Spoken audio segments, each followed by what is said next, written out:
Terima kasih sudah klik video ini. Tapi jangan lupa guys, klik tombol subscribe. Karena subscribe itu gratis. Dengan subscribe kamu support channel ini terus untuk upload video setiap hari. Thank you. Masukkan drama berbagi hingga kiamat.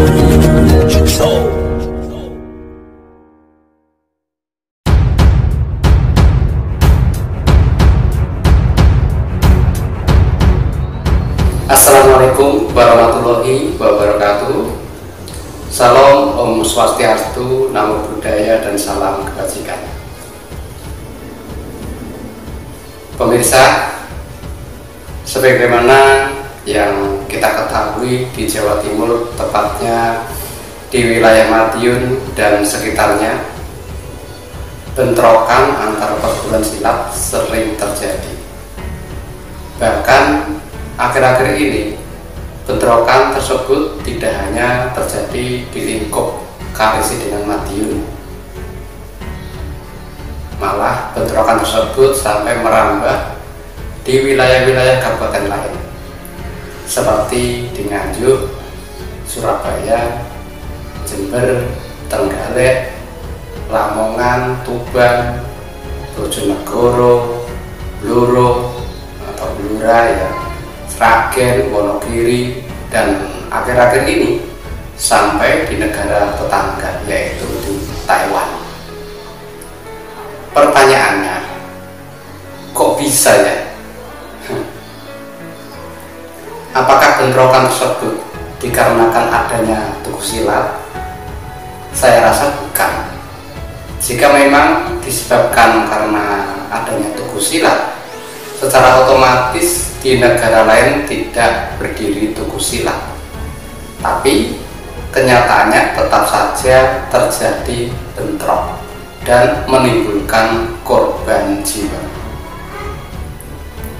Apakah karena yang diajarkan di perguruan silat tersebut salah? Saya rasa juga tidak, karena ketiga perguruan besar dan fenomenal tersebut semua mengajarkan kebaikan, yaitu budi pekerti luhur. Lantas sebabnya apa? Mari kita bahas dan kita intip sejarah tradisi bentrok tiga perguruan silat yang berpusat di Madiun. Tetap simak terus pembahasan ini sampai selesai. Pemirsa, seperti yang kita ketahui, di kota Madiun ada tiga perguruan silat besar dan fenomenal karena memiliki tradisi bentrok. Tiga perguruan tersebut yaitu PSHW, PSHT, dan IKSPI Kerasakti. Ketiga perguruan ini memiliki tensi ego yang sangat tinggi, memiliki persaingan yang sangat ketat soal keanggotaannya, sehingga seringkali bentrokan pun tidak dapat dihindari. Di antara mereka ada adu gengsi, memandang rendah satu sama lainnya, dan akhirnya sangat mudah tersulut emosi.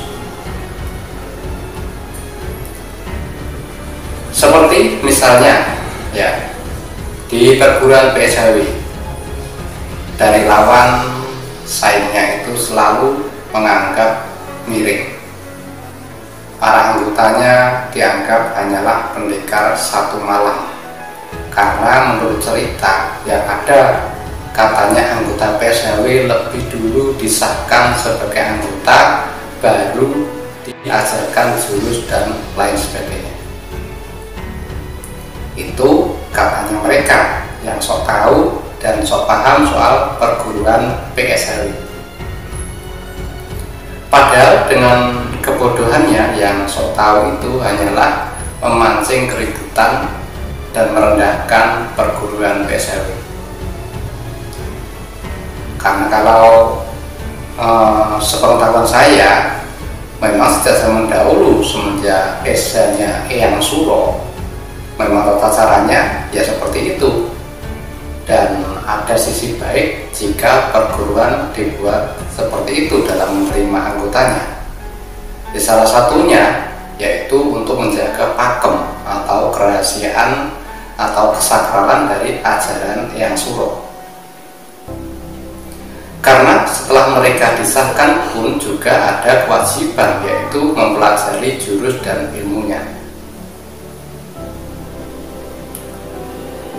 Tidak jauh beda dengan PSAT, juga selalu direndahkan terkait pembukaan dari perguruannya, terkait lambang, terkait pengesahan, dan lain-lain.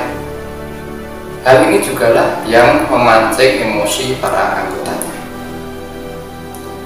Begitu juga dari perguruan IKSP Kerasakti, sama saja juga selalu direndahkan gerakannya, dianggap sesat ilmunya, dihina cara salamnya, juga pembukaannya. Ini pun juga memancing emosi para anggota perguruan IKSP Kerasakti.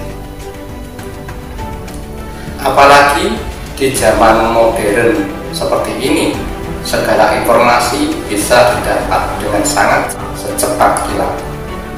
Segala tindakan selalu ada rekam jejaknya.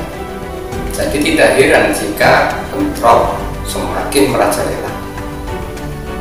Jadi bentrokan silat tersebut sebenarnya tak ada kaitannya dengan berdirinya tugu-tugu tersebut. Bentrokan tersebut yang jelas karena adanya sosial media.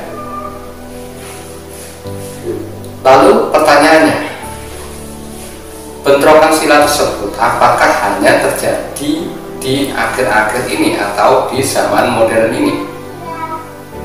Nah, ini yang perlu diketahui bersama. Sesungguhnya bentrokan silat tiga perguruan besar dan fenomenal tersebut sudah bagaikan tradisi dalam setiap pergantian generasi, pasti punya sejarah tersendiri terkait bentrokan. Tidak bisa dipungkiri adanya bentrokan tersebut itu sudah dari dulu, dari para pendirinya dan perguruan itu berdiri. Coba kalian kilas balik sejarahnya, seperti kenapa PSAT dan PSAW sejak dulu selalu berseteru dan bentrok. Apalagi setiap bulan Suro pasti terjadi bentrok. Sudah pasti ada sejarahnya kenapa kedua perguruan tersebut selalu bentrok. Dan yang paling tahu ya dari kedua belah pihak tersebut. Dan saya sendiri juga nggak tahu dan nggak mau tahu, nggak mau masuk ke ranah di perguruan lain.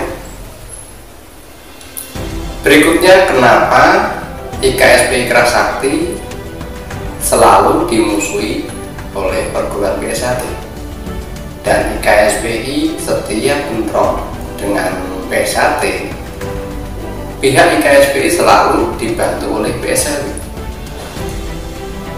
Menurut saya itu pun juga ada sejarahnya, sejarah tersendiri antara pendiri KSPI, PSAT dan PSAW.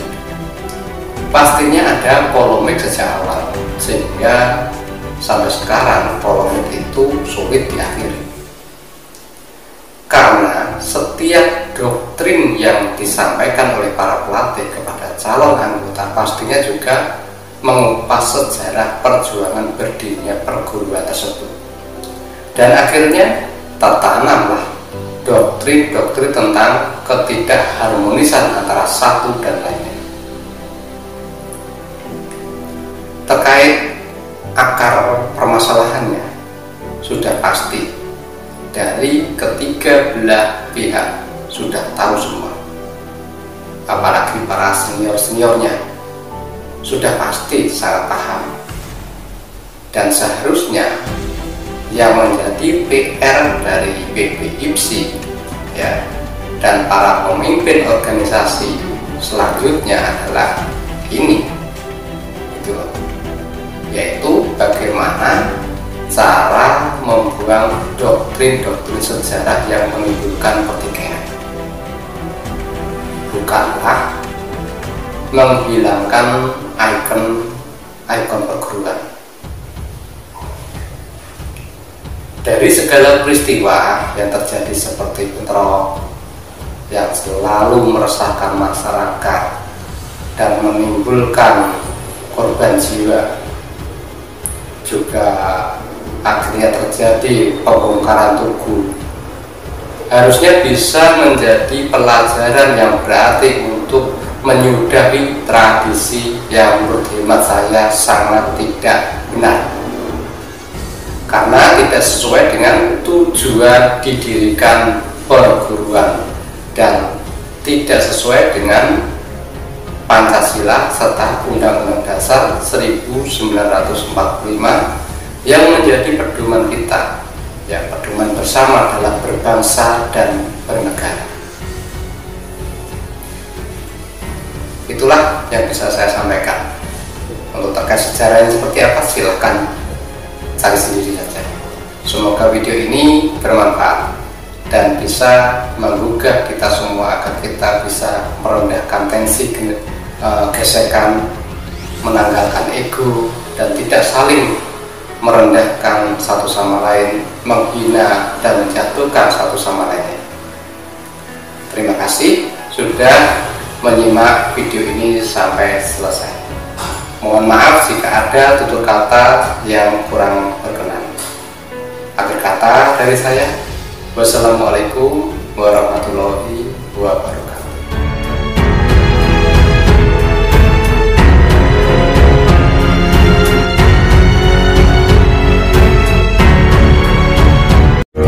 Terima kasih sudah klik video ini, tapi jangan lupa guys, klik tombol subscribe, karena subscribe itu gratis. Dengan subscribe kamu support channel ini terus untuk upload video setiap hari.